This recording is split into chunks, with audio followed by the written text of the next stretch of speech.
যদি ট্রাম্পের পায়ে না পড়তো পাকিস্তান, জাস্ট পাকিস্তান আর থাকতো না।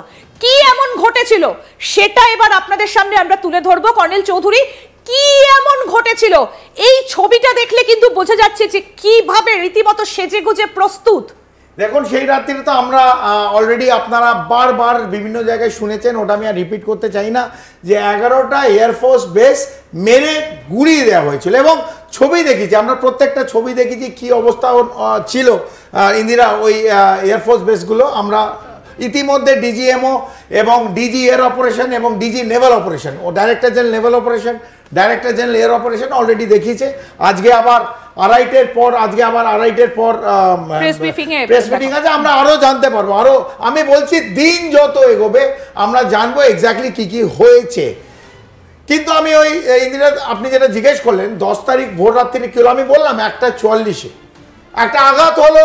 3টে জায়গায় মিলিয়ে 3টে জায়গায় এই পাকিস্তানকে হাঁটু করে বসতে হলো। কোন কোন জায়গায়? একটা নূর খান, একটা রাওয়ালপিন্ডি, একটা যে কিডনি হিলস, এই হিলসের কথা বলা হচ্ছে, এবং একটা হচ্ছে সারগোদা এয়ারফোর্স বেস।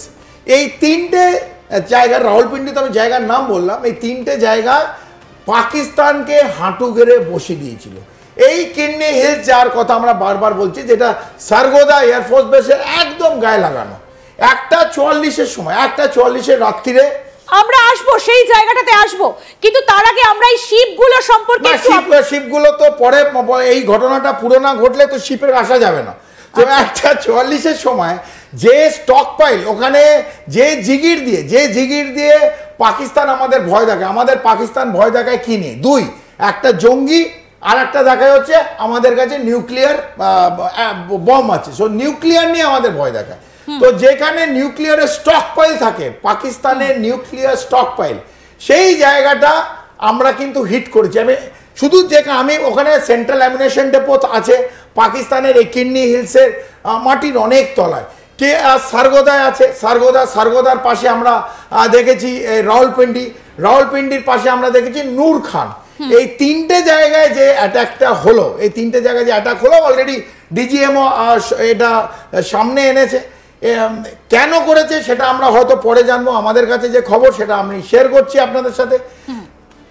ওই জায়গায় যে কম্পন হয়েছিল, সেই কম্পনের জন্য পাকিস্তানের ডিসপেন্সেশন, পলিটিক্যাল এবং মিলিটারি, তাদের কিন্তু ভারত চেকমেট করে দিয়েছিল। ভারত 100 কিলোমিটার সেদিন ঢোকেনি, ভারত সেদিন ঢুকেছিল 500 কিলোমিটার। এবং আমাদের রাফাল সু কি প্লেন ঢুকেছিল এখনো বলেনি, কিন্তু রাফাল সু ঢুকে সেই জায়গাগুলো কিন্তু শেষ করে দিয়েছিল। তো আমরা আসি, তুমি যেটা জিজ্ঞেস করছিলে, এবার আমরা এই নেভালের এই জায়গা থেকে আসি। তৈরি রয়েছে, বোঝাই যাচ্ছে এটা সম্ভবত এগুলো এই নেভাল অলরেডি কালকে ডিজি নেভাল অপারেশন এই শিপগুলোর বলেছে প্রত্যেকটা আরব মহাসাগরের উত্তর দিকে একটা ফরমেশন করে ওরা আছে।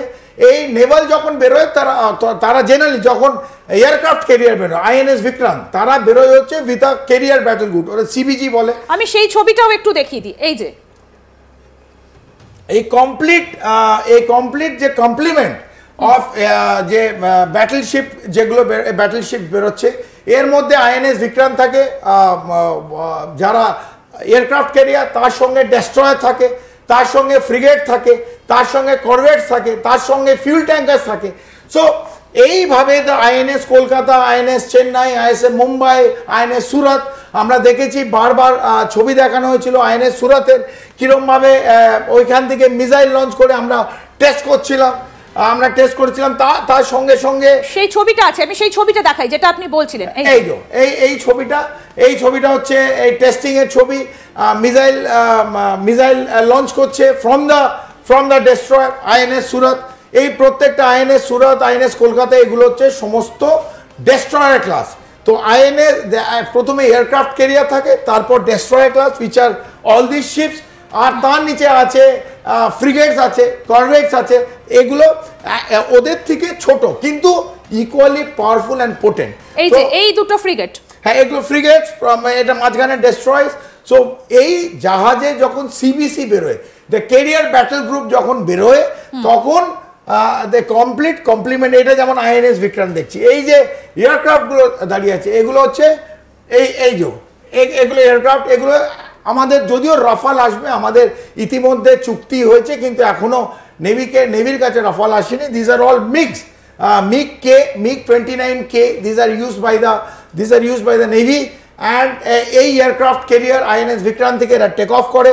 এই INS বিক্রান্তের মধ্যে বারাক 8 মিসাইল আছে, এই INS বিক্রান্তের ওপর ব্রহ্মোস মিসাইল আছে, যেটা ডিপ ইনসাইড 250 কিলোমিটার থেকে 500 কিলোমিটার পাকিস্তানের গিয়ে মধ্যে শেষ করে দিতে পারে।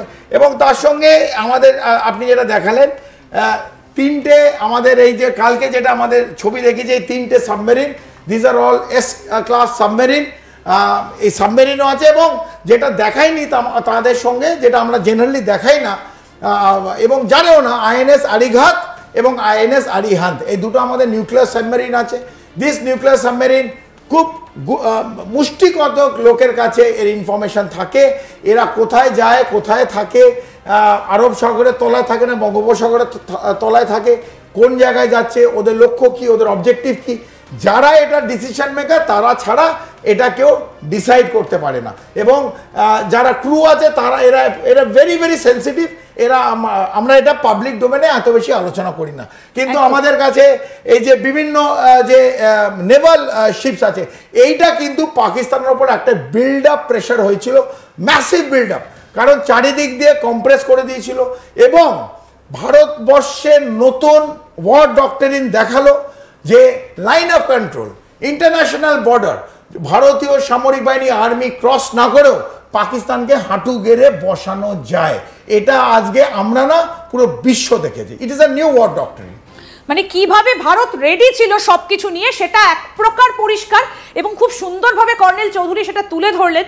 এবং এই যে 10 তারিখ কি ঘটলো, তারপর কেন ডোনাল্ড ট্রাম্পের কাছে পায়ে পড়ে গেল পাকিস্তান, কারণ এর পরে যদি আরো একটু ভারত চালিয়েছে তো তাহলে পাকিস্তানের হয়তো অস্তিত্ব আর মানচিত্রে থাকতো না।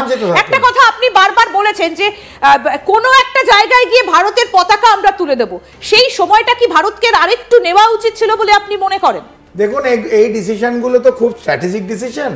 এটা আমি সেদিনও বলেছি, ইন্দিরা, আমাদের মনের ইচ্ছে, আবেগ, 140 কোটি আবেগ এবং আপনার আবেগ, উইচ ইজ রাইট, বাট এই ডিসিশন মেকার যারা, তাদের ওপর আমরা এই ডিসিশনটা ছেড়ে দেওয়া উচিত। বিকজ ওরা ভারতবর্ষটা ম্যাক্রোওয়েতে দেখছে, 140 কোটি কিভাবে এগোবে সেই ভেবে ওরা ডিসিশন নেয়।